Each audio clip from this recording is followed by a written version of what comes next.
Hello, you were feeling particularly bristly this week, which isn't too different from any other week, really.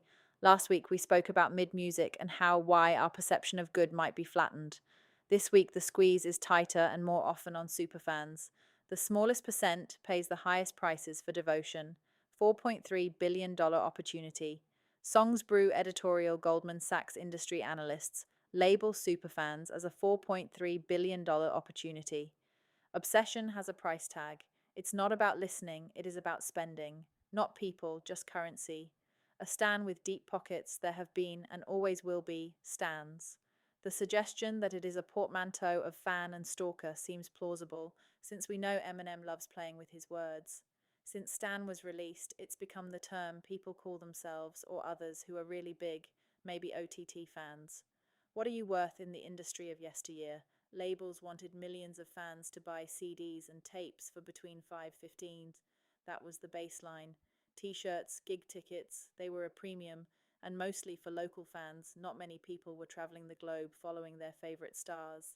But now, labels have wised up to the fact that it is easier to squeeze 1,000 plus from a single fan, and if they then aim their marketing at that small bunch of stans, relatively small, still hundreds and thousands, they are quids in. It is more effective to focus on the dedicated than to try to nurture 100 new fans, even more so in an attention economy. And there is one key thing at play. It might be one of the most cynical things we've ever said, maybe. This isn't about the industry selling music, it is about selling identity. Because they know a true stan's biggest nightmare is being seen as a fake fan because they aren't at 50% of the tour and did cop that $500 limited edition toaster. It is about exploitation. Easy squeezy. There are going to be a couple of confronting moments for most music lovers because we are probably all guilty of some of this. Here are just a couple of the gentle squeezes they're giving us. The multivariant. We mentioned it before in terms of vinyl being the new NFT. 10 different covers, 10 different colors of vinyl, 10 different secret notes or hidden things inside. 10 things you need for just $50, $70. Dynamic pricing. The more you want it, the higher you'll pay. We see this much more often with online ticket sales now. Remember the days of a flat rate ticket? Ah, how lucky we were.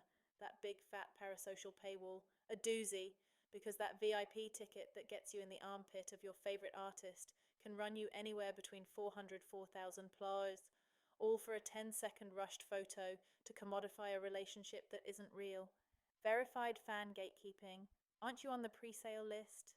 Oh yeah, you have to buy an item first. Then you get a code to be the first to buy more stuff. Neat. Spend $50 on a t-shirt to be first to spend $600 before GA tickets even drop. That end up being only 196. FOMOfication. Nothing is just available anymore. Oh no. It is a limited drop, with a sign up, a code, and a premium price.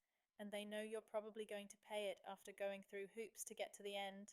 Words for rent, Substack, paid newsletters, portals where you can talk with them. It is becoming more common for artists to move their fans away from the big social media platforms and take them to a newsletter list, direct mail, direct purchase links, fast, friction-free fan robbery, bundles for eons.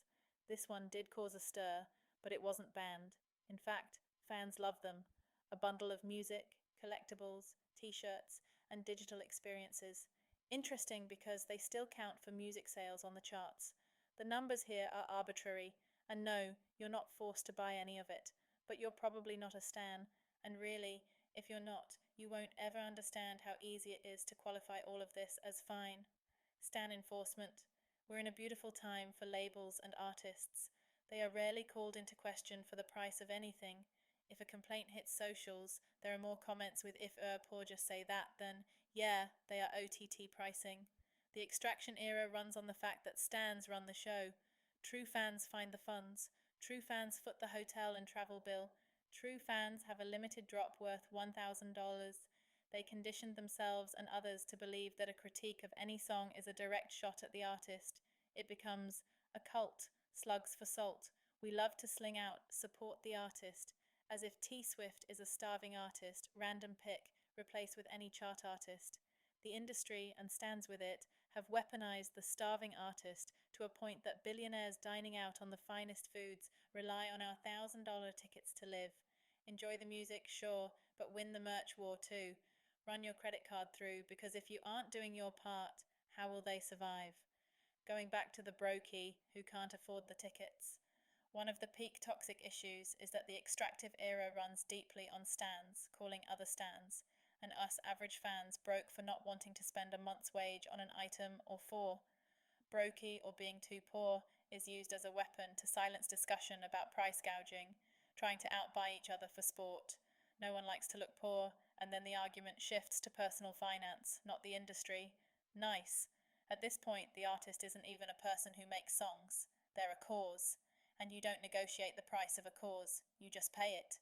It's why people will defend a $90 t-shirt that's lower quality than a $5 Gildan blank from the craft store. They aren't buying a shirt, they're donating to the brand. The industry has successfully deleted the customer and replaced them with a disciple. The ironic thing about this is that Stan was a warning, a clear-cut warning about the dangers of obsessed fan behavior. And it's now something they proudly call themselves. And it is worse now than it ever has been.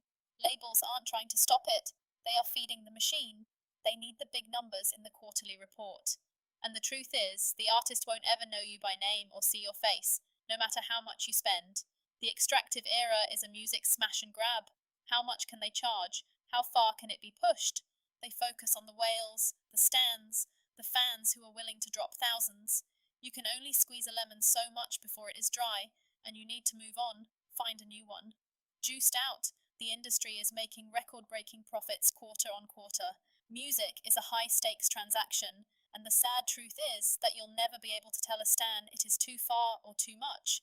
They'll come to that conclusion, just like people who leave cults alone, funding a corporate CEO's bonus. And when the bubble bursts, and those lemons are dry, regular fans simply don't spend the mammoth amounts to pick up the pieces. Stans aren't fans. They are a decimal point in a $4.3 billion growth strategy. A final note.